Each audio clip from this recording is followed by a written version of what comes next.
नमस्कार, आदाब और सत श्री अकाल। आप एक बार फिर से आप सभी का हार्दिक स्वागत और अभिनंदन। आदर्श विद्या मंदिर की क्लास कक्षा नंबर 10 दिनांक आज 5/12/2020। कल बच्चों अपन ने चैप्टर नंबर 6 छठा चालू कर लिया था, रासायनिक अभिक्रिया। सीबीएसई का पहला नंबर का चैप्टर था ये। उसकी कुछ एक रासायनिक अभिक्रिया देखने का प्रयास किया। कुछ बच्चों ने बहुत अच्छा काम किया और अच्छे अच्छे कमेंट भी आए हैं। तो आप लोग इसी तरीके से कमेंट करते रहे और बताते रहे कि आप लोगों का क्या चल रहा है अपने अंदर। जो भी दिक्कतें हो, आप ऑफलाइन क्लासों में मेरे से मुखातिब हैं तो कोई दिक्कत वाली बात नहीं है। अपन लोग और उन पर और अच्छे से प्रयास करते रहेंगे। और जो अपने पास में था वो था संयोजन अभिक्रिया। जैसे संयुग्मन अभिक्रिया देख चुके थे, यानी कि पहली हो गई थी अपने पास में संयुग्मन अभिक्रिया। संयुग्मन अभिक्रिया अपने पास में हो गई है, जिसका दूसरा नाम था संयोजन अभिक्रिया। ठीक, ओके। दूसरी थी साहब आपके पास में वियोजन अभिक्रिया। हाँ बेटा, ये वियोजन अभिक्रिया का दूसरा नाम क्या है? पीछे से, हाँ, अपघटनीय अभिक्रिया। बहुत अच्छे, बिल्कुल सही है। वियोजन अभिक्रिया का दूसरा नाम अपघटनीय अभिक्रिया है। अपघटनीय अभिक्रिया। ये अपघटनीय अभिक्रिया यानी कितने प्रकार की बता दी थी कल? हाथ ऊपर करें, देखें आप में से कोई भी कि कितने प्रकार की थी। आगे से पहली वाली लाइन में से अपघटनीय अभिक्रिया कितने प्रकार की होती है? हाँ, तापीय वियोजन। शाबाश, तापीय सही है। दूसरा आप बताएं। विद्युतीय वियोजन, ओके। और कोई? ऊष्मीय वियोजन। तो ऊष्मीय तापीय बात एक ही हो गई। हाँ, तो एक और रह गई प्रकाशीय वियोजन। सही है। जिन्होंने बिना देखे करने का प्रयास कर रहे हैं वो बहुत बढ़िया बात है, और जो देख करके बताया तो कोई बात नहीं है, हो जाएगा। धीरे धीरे प्रयास करोगे, बार बार मुंह पर आएंगे आपके शब्द, नए नए शब्द हैं, बार बार मुंह पर आएंगे तो याद होते हुए चले जाएंगे। तो ये अपने पास में तीनों थे। एक था आपके पास में तापीय वियोजन। तापीय का दूसरा नाम ऊष्मीय वियोजन। ठीक। दूसरा था आपके पास में विद्युतीय वियोजन, और तीसरा था आपके पास में प्रकाशीय वियोजन। ये चर्चा अपन ने कल कर ली थी।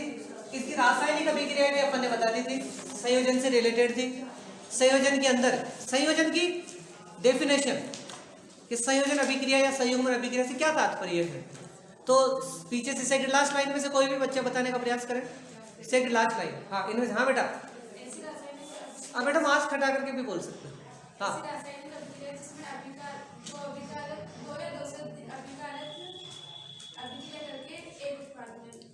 बहुत अच्छे, बिल्कुल सही है, सही है। पीछे से, हाँ, फोर्थ नंबर, सेम डेफिनेशन वापस बताएं दोबारा। ऐसे अभिकारक दो अभिकारक जो एकल उत्पाद का निर्माण करते हैं। बहुत अच्छे, सही है। वह रासायनिक अभिक्रिया जिसमें दो या दो से अधिक अभिकारक मिलकर के एकल उत्पाद का निर्माण करते हैं, इसे ही हम संयुग्मन अभिक्रिया या संयोजन अभिक्रिया कहते हैं। सही है यहाँ तक का? लाली, आप बताएं संयोजन अभिक्रिया का कोई एक example. Third line first number. हाँ, इजिकल टू CO2। सेकंड वाली वाली का कोई एक और उदाहरण। CaO प्लस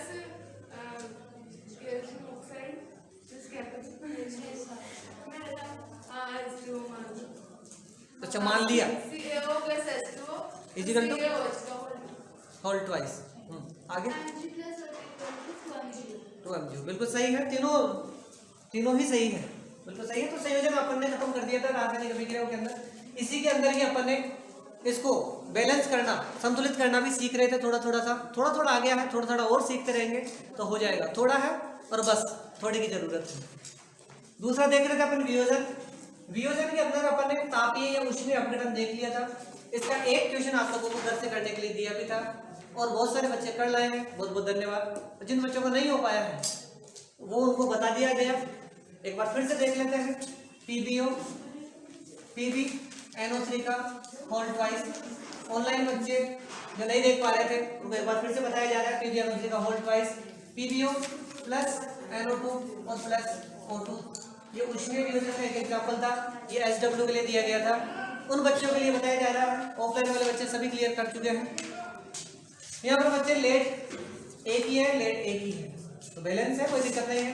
बट नाइट्रोजन आप लोगों ने मैथ का नियम पढ़ा है, BOD और MAS, बोर्ड मास का नियम है। बोर्डमास के नियम के अंदर ब्रैकेट ऑफ करते हैं। तो ब्रैकेट ऑफ करने के बाद में बेटा नाइट्रोजन 2 चल रहे हैं और जब नाइट्रोजन 1 ही है तो नाइट्रोजन को अपने को यहाँ पर 2 करना पड़ेगा, ठीक है। लेकिन हाँ कुछ बच्चे सोच रहे होंगे कि यहाँ पर 2 आया है और अभी तो ये बैलेंस नहीं हो पा रहा है, तो डेफिनेटली अपन और आगे प्रयास कर रहे हैं। ऑक्सीजन यहाँ पर टोटल 3 2 6 ऑक्सीजन चल रहा है, यहाँ ऑक्सीजन 1 है, यहाँ ऑक्सीजन 2 2 4 है और यहाँ पर 2 है, तो ओवरऑल तरीके से ऑक्सीजन 7 हो रहे हैं और यहाँ ऑक्सीजन 6 रह रहे हैं। तो डेफिनेटली अपने को ऑक्सीजन को भी बैलेंस करना जरूरी ही है। तो एटलीस्ट कम से कम यहाँ पर लेड के लिए मतलब पूरे कंपाउंड पर 2 लगा देते हैं।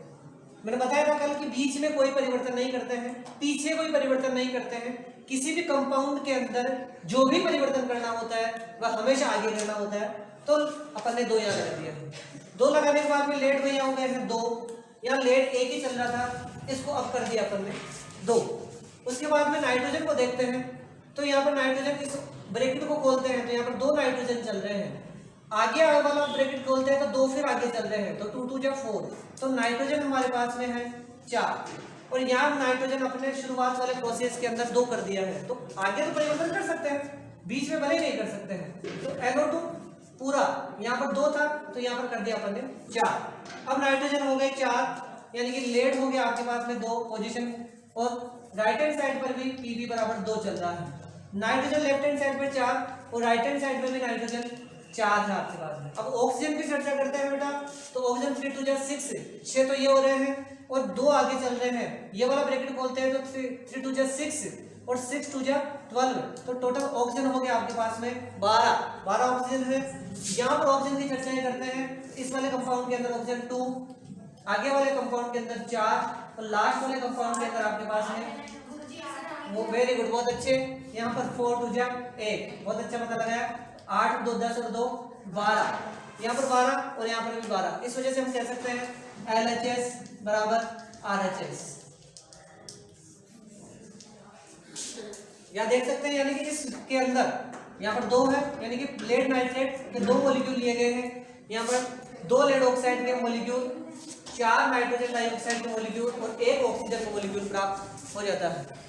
तो ठीक है, जिन बच्चों मैंने कल बोला था कि जो बच्चे इसको 1 मिनट में कर लेंगे वो बहुत अच्छे बैलेंसिंग के अंदर चलेंगे, और जो बच्चे नहीं कर पाए हैं उनके लिए कोई दिक्कत नहीं है, और जो कर पाए हैं वो कभी भी मेरे से ऑफलाइन क्लास में मिले, मेरे से टॉफी जरूर ले।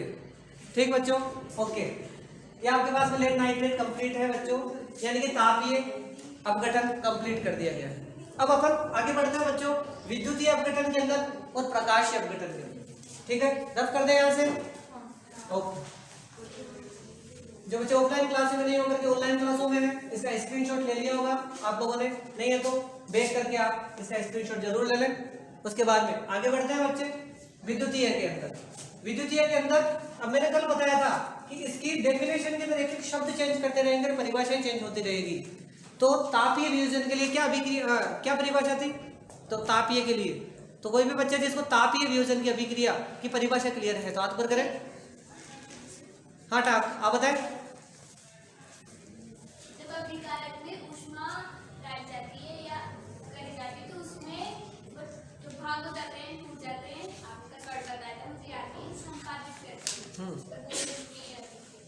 सही, शाबाश, समझा तो बढ़िया दिया, लेकिन लाइन टू लाइन नहीं हो पाया तो कोई बात नहीं है, प्रयास करें। तो आगे वाले दोनों लाइनों में से कोई? हाँ बेटा शर्मा जी। ऐसी वियोजन क्रिया जो ताप रहता है ऊष्मा द्वारा संपादित होती है, तापीय वियोजन क्रिया या उसमें अपघटन क्रिया कहलाती है। बहुत अच्छे, बिल्कुल सही है कि वह वियोजन अभिक्रिया, क्योंकि वियोजन का पार्ट है तो पहले शब्द अपन वियोजन जोड़ दिया कि वह वियोजन अभिक्रिया जो ताप द्वारा या ऊष्मा द्वारा संपादित होती है, वही वियोजन अभिक्रिया ही वास्तव में क्या कहलाती है? तापीय या ऊष्मीय वियोजन अभिक्रिया कहलाती है। ये तो कल हो गया अपने पास में। अब आज देखेंगे उस विद्युतीय वियोजन।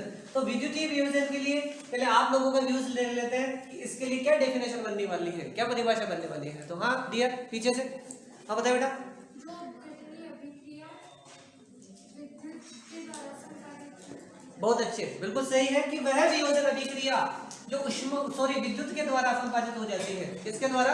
विद्युत के द्वारा, विद्युत धारा के द्वारा संपादित हो जाती है, वही वियोजन अभिक्रिया वास्तव में क्या कहलाती है?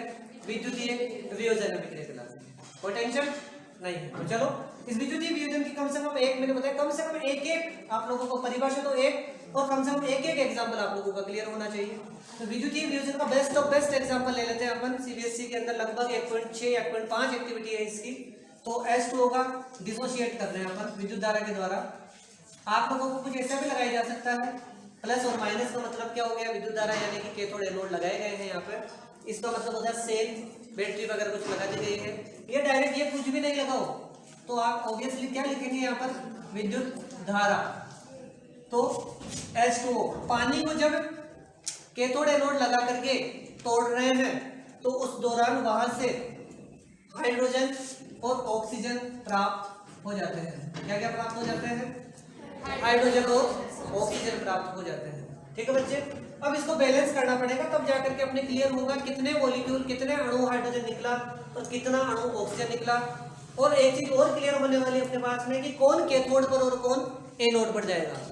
नहीं भी पता हो तो आपको पता लगाना है। याद रखना बेटा, जब भी विद्युत धारा शब्द अगर किसी एरो के अंदर चल रहा हो, यानी कि कोई भी अभिक्रिया जो विद्युत धारा के द्वारा चल रही हो, तो आपको हमेशा वहां पर कैथोड और एनोड का पता लगाना पड़ेगा कि ये उत्पाद कहां कहां पर जा रहे हैं। अन्यथा टीचर के द्वारा आधा नंबर कहीं ना कहीं काट दिया जाएगा आपका, क्योंकि वह आपसे देखना चाहता है कि विद्युत धारा के अंदर आप कैथोड पर कौन सी गैस को लेकर के जा रहे हो और एनोड पर कौन सी गैस को प्राप्त करके जा रहे हो।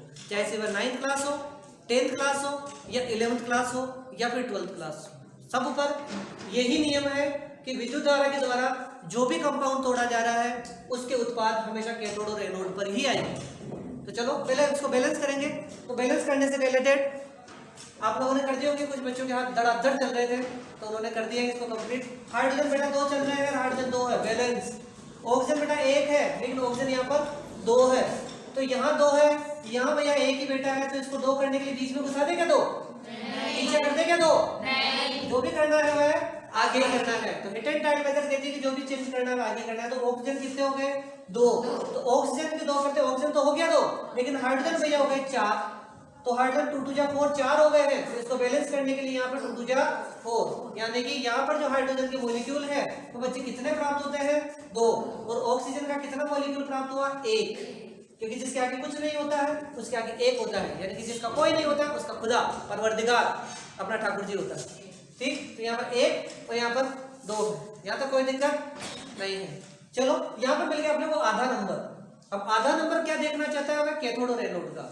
अब अपन चलो चलते हैं कैथोड और एनोड की तरफ। तो बच्चे कैथोड क्या होता है साहब कि साहब नेगेटिव होता है, और एनोड कैसा होता है कि साहब कि पॉजिटिव होता है। ठीक, तो आपको याद रखना पड़ेगा थोड़ा सा कि हाइड्रोजन होता है वह पॉजिटिव गैस मानी जाती है। कौन सी गैस होती है, और पॉजिटिव हमेशा किधर की तरफ अट्रैक्ट होगा, नेगेटिव की तरफ, यानी कि हाइड्रोजन किधर चला जाएगा, कैथोड के ऊपर। कहाँ जाएगा, और ऑक्सीजन है वह नेगेटिव गैस मानी जाती है, तो वह कहाँ चली जाएगी जी, एनोड की तरफ। किसान इसको याद कैसे करेंगे हम, चलो याद करने का भी कॉन्सेप्ट और फंडा बता देते हैं कि हाइड्रोजन की वैलेंसी यथासंभव +1 रखी जाती है। कितनी रखी जाती है, +1 रखी जाती है, यानी कि कैसी गैस हो गई जी, पॉजिटिव गैस हो गई। पॉजिटिव कहाँ चला जाएगा, नेगेटिव। सब हाइड्रोजन भी याद नहीं रहे, क्योंकि कई बच्चों को मालूम है कि हाइड्रोजन प्लस और माइनस दोनों देता है, तो सब हाइड्रोजन पर अगर धर्म संकट चले उसके मन किया था, तो ऑक्सीजन याद रख लो, ऑक्सीजन होता है -2, और ऑक्सीजन अगर माइनस है तो माइनस वाला किधर के जाएगा, पॉजिटिव के ऊपर। तो इस वजह से आपको याद रखना है कि यहाँ पर जो हाइड्रोजन गैस है वह कहाँ जाएगी, कैथोड पर, और जो ऑक्सीजन गैस है वह कहाँ जाएगी, एनोड के ऊपर। यहाँ तक पोजीशन नहीं, बहुत बढ़िया, ये पोजीशन क्लियर हो गई। इसमें एक और क्वेश्चन 2000 लगभग 11 या 12 मैं कंफर्म नहीं हूँ, सीबीएसई क्लास के अंदर एक ही क्वेश्चन, और आरबीएसई में उस दौरान वही किताबें चला करती थी, उसमें क्वेश्चन यही आया था। उसके अंदर पूछा गया था कि इसकी मात्रा भी बताइए कि कितने अणु प्राप्त होते हैं। तो आपको लिखना पड़ेगा हाइड्रोजन 2 मॉलिक्यूल प्राप्त होते हैं और ऑक्सीजन 1 मॉलिक्यूल प्राप्त होते हैं, यानी कि इनका जो रेशियो मिला वह था आपके पास में 2:1। तो यहाँ तक आप लोगों का है। जिन बच्चों का क्लियर नहीं है वो उतार सकता है इसको फुर्ती से, और जिसका नहीं है तो चलिए रहेंगे अपन।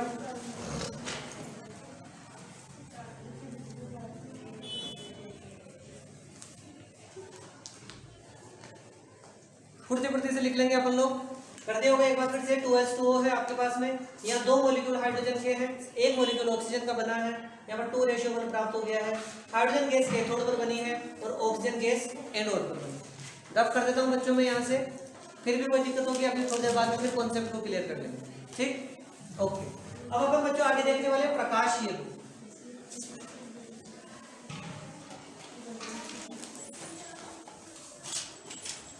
चलो सेकंड नंबर की खत्म कर दी बच्चों अपने वियोजन के अंदर, अब प्रकाशीय देखने वाले हैं। तो प्रकाशीय के अंदर प्रकाशीय वियोजन,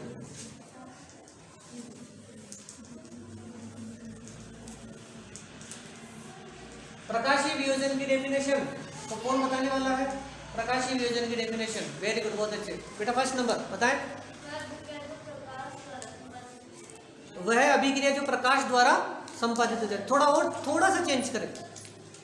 वह अभिक्रिया जो प्रकाश द्वारा संपादित होती है, सही तो आ रहा है, थोड़ा एक शब्द और जोड़ना है। क्या? हाँ बेटा, बहुत अच्छे शब्द जोड़ दिए इन्होंने कि वह वियोजन या वह अपघटनीय अभिक्रिया जो किसके द्वारा संपादित हो रही है? प्रकाश के द्वारा संपादित हो रही है। इसे ही बच्चों क्या कहते हैं अपन? प्रकाशीय वियोजन अभिक्रिया। बताओ यहाँ तक में किसी को कोई दिक्कत नहीं? तो इसका एग्जांपल देख लेते हैं बच्चे, प्रकाश के द्वारा। अब प्रकाश कहाँ से मिल रहा है? मोटा मोटा सूरज चाचू। तो सूरज चाचू के द्वारा कंप्लीट होने वाली एक बेहतरीन रिएक्शन जो आप रोज देखते हैं, नहीं देखते हैं, महसूस करते हैं, महसूस नहीं करते, सुनते हैं। बताओ क्या? प्रकाश सूरज चाचू की उपस्थिति बड़ी जरूरी है, रोज हो रहा है। वेरी गुड, बहुत अच्छे, सही। प्रकाश संश्लेषण की अभिक्रिया, शाबाश, बहुत अच्छे। प्रकाश संश्लेषण की अभिक्रिया, ये प्रकाश संश्लेषण की अभिक्रिया सूरज चाचू की उपस्थिति में ही होती है, रोज होती है। हाँ नहीं नहीं, मैंने कहा कि इसको आप महसूस करते हैं। सुनना, मैंने बोला सुनना। आप लोगों के द्वारा सुनते हैं कि प्रकाश संश्लेषण की अभिक्रिया होती है, बचपन से सुनते हुए चले जा रहे हैं। ऐसा तो प्रकाश संश्लेषण की अभिक्रिया।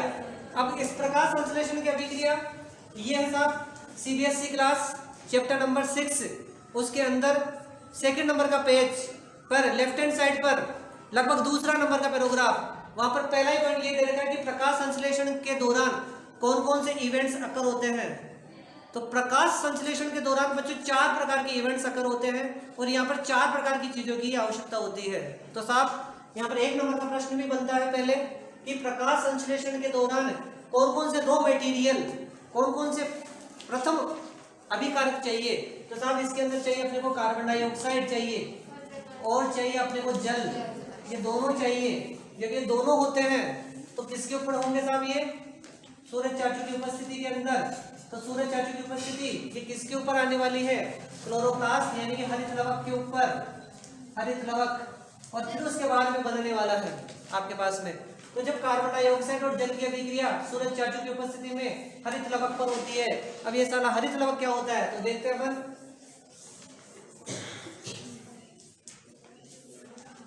ये आपके पास में पत्ती है, ये आपके पास में आप देख सकते हैं, ये जो नन्हे नन्हे से जो मैं बता रहा हूँ, ये है साहब आपके पास में हरित लवक। ये हरित लवक पर सूरज चाचू का प्रकाश बिक रहा है, तो यहाँ पर फूड मटेरियल बनने लगता है, भोज्य पदार्थ बनने लगते हैं। तो भोज्य पदार्थ बनते हैं यहाँ पर, ठीक है। ये कार्बन डाइऑक्साइड, ये है जल आपके पास में, हरित लवक पर है, और सूर्य साहब आपके पास में है। यहाँ पर भोजन बनता है। भोजन क्या है? कार्बोहाइड्रेट, जिसका प्रथम उत्पाद अपने पास में ग्लूकोज। तो C6H12O6 ये बन गया ग्लूकोज। साथ में बनते हैं प्राणदायी ऑक्सीजन और साथ में बनता है आपके पास में जल।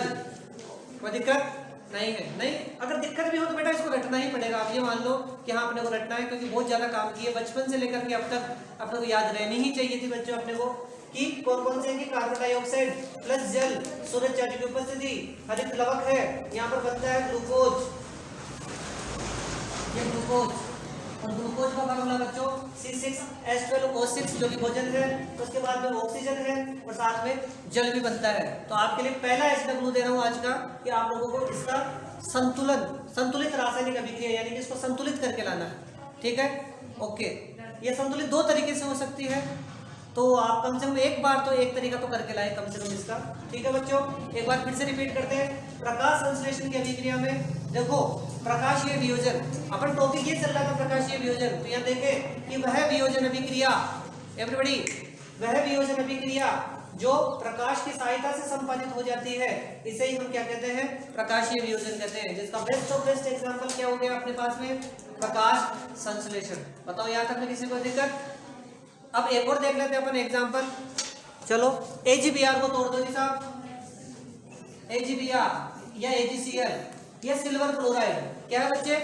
Silver chloride. आपने पार्सलिन की प्याली ले ली, एक प्याली के अंदर AgCl डाला और उस पर सूरज चाचू का प्रकाश गिर रहा, तो उसके कारण से जब उसको बाद में देखा तो इसके अंदर कुछ अलग अलग प्रकार की कुछ चीजें सी दिखी। तो ये थी साहब आपके पास में सिल्वर और प्लस आपके पास में क्लोरीन गैस मुक्त हो गई साहब यहाँ पर। अब इसको बैलेंस करने के लिए सूरज चाचू का तो लगाया नहीं, हो गया सूरज चाचू आपके पास में। अब सुनो, किसी जगह पे सूरज चाचू लगा हुआ नहीं दिखे तो और क्या लगाया जा सकता है? तो और लगा करके या फिर आप H न्यू भी दिखाया जा सकता है किसी रिएक्शन के ऊपर। H न्यू, न्यू माने फ्रीक्वेंसी, H माने प्लांक स्थिरांक, H न्यू। ये किसने बताया था H न्यू? एक था आपको, अगर मैं थोड़ा पुराना याद दिलाऊं तो E बराबर mc², याद आ रहा है किसी को? ये आइंस्टीन का ऊर्जा समीकरण है, द्रव्यमान ऊर्जा समीकरण आइंस्टीन, ये ऊर्जा का समीकरण है। ये मैक्स प्लांक का है, E बराबर H न्यू। ये प्लांक नामक वैज्ञानिक ने बताया था कि E is directly proportional to the nu, यानी कि जैसे जैसे फ्रीक्वेंसी बढ़ेगी वैसे वैसे एनर्जी की वैल्यू का मान बढ़ता हुआ चला जाता है। तो E बराबर H न्यू, यानी कि आपको किसी जगह सूरज चाचू नहीं दिखे तो क्या भी दिखाया जा सकता है? H न्यू भी दिखाया जा सकता है। और इस H न्यू के कारण से, बस हो गया एक मिनट में, तो इस H न्यू के कारण से आपके पास में आप इसको किसको तोड़ सकते हैं? AgCl को तोड़ सकते हैं। तो Ag + Cl2 और एक लास्ट एक और रिएक्शन ले लेते हैं अपन, AgBr, और AgBr है वो यहाँ पर H न्यू लगा देंगे, तो ये आ जाएगा आपके पास में Ag + Br। क्लियर? इन दोनों को भी आप बैलेंस करके आएंगे बच्चे, ठीक? ओके, चलो बच्चों, बिल्कुल इन दोनों को भी बच्चों बैलेंस करके लाना है, इसको भी बैलेंस करके लाना है, ठीक है? ओके, आज अपन ने देखो कल अपने से वियोजन अभिक्रिया सीख ली, आज कंप्लीट अपन ने वियोजन अभिक्रिया सीख ली है, ठीक है? आगे की चर्चा बच्चों अपन कल करेंगे। एक बार सही से बना के बता दे। तो ये न्यू है, ये न्यू का सिंबल होता है, ये न्यू है। आगे की चर्चा बच्चों अपन कल करेंगे, तब तक के लिए जय श्री राम।